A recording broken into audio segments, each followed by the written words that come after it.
இப்ப புதுசா சமூகத்துல பேசப்படுற இன்னும் ஒரு பிரச்சனை என்ன பிரச்சனைன்னு பாருங்க நீங்க. இந்த நிறைய பெண்கள் நிறைய ஆண்கள் இந்த பாடசாலையில படிச்சாக்களுக்கு புதிய ஒரு காய்ச்சல், புதிய ஒரு நோய் உருவாகி வருகிறது.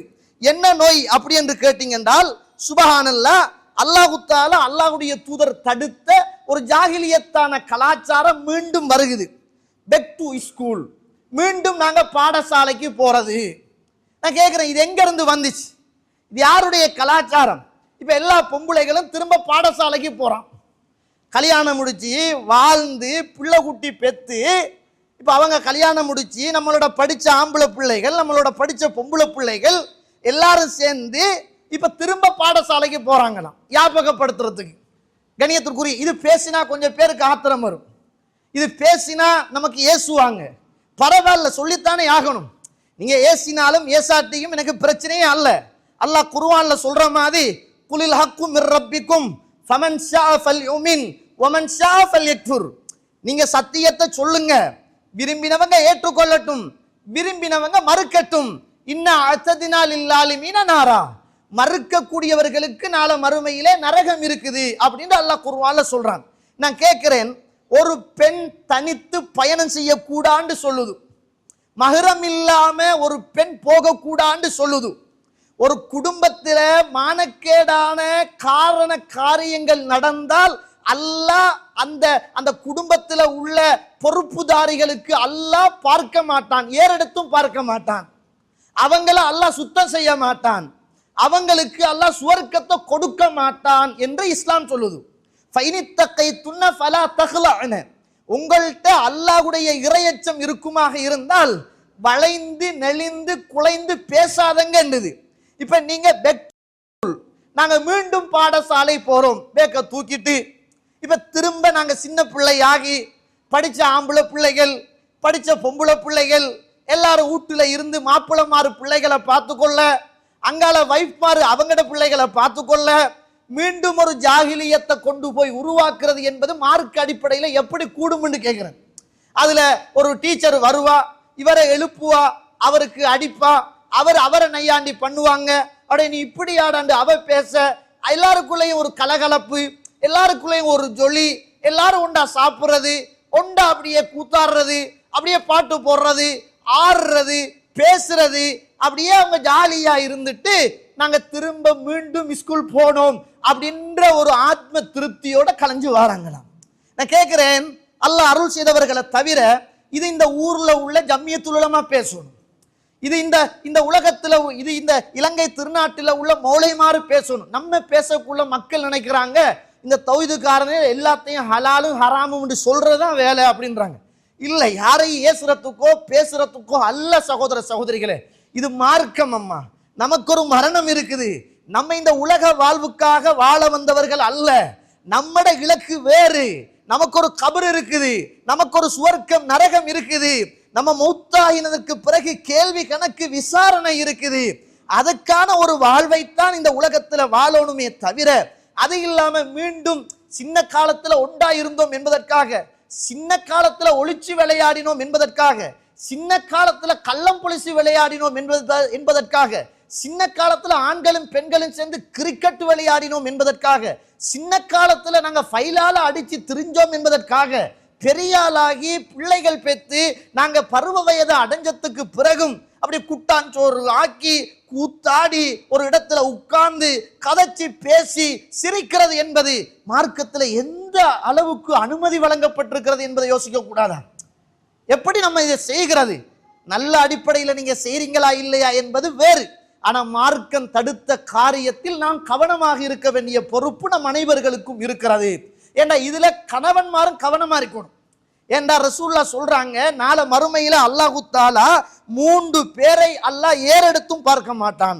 ஸலாதத்துன் லா யன்துருல்லாஹு அஸ்ஸ வஜல் இலைஹிம் யௌமல் கியாமா. நாளை மறுமையிலே அல்லாஹு தஆலா 3 பேரை ஏறெடுத்தும் பார்க்க மாட்டான்.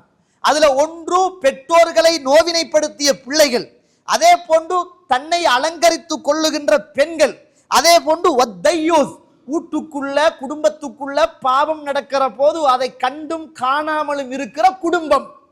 அல்லாஹ் அக்பர். குடும்ப தலைவன் மனைவி, குடும்ப தலைவி கணவன், இப்படியான தவறுகள் செய்கிற போது மாறி மாறி நன்மையை ஏவி தீமையை தடுப்பது என்பது மிக பிரதானமானது என்பதை நானும் நீங்களும் மறந்துவிடக் கூடாது. கண்ணியத்துக்குரிய இஸ்லாமிய சகோதர சகோதரிகளை புரிந்து கொள்ளுங்கள்.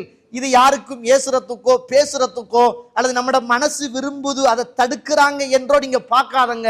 இது மார்க்க வரையறைக்குள்ள இருக்குது என்பதை மட்டும் என்ன செய்யுங்க, யோசிங்க.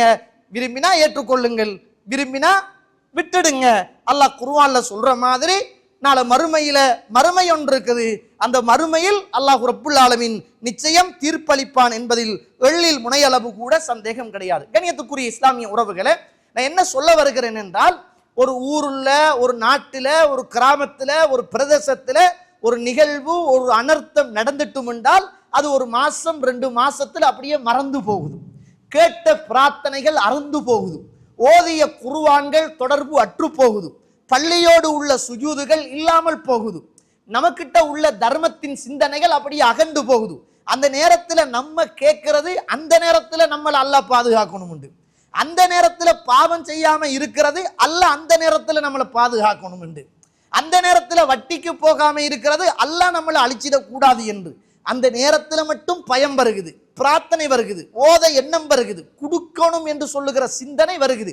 அல்லாஹ் இப்படியே சொல்றான் பாருங்க. சுபஹானல்லாஹ், சூரத்துல் யூனுஸ் 12வது வசனம் அல்லாஹ் பேசுகிறான்.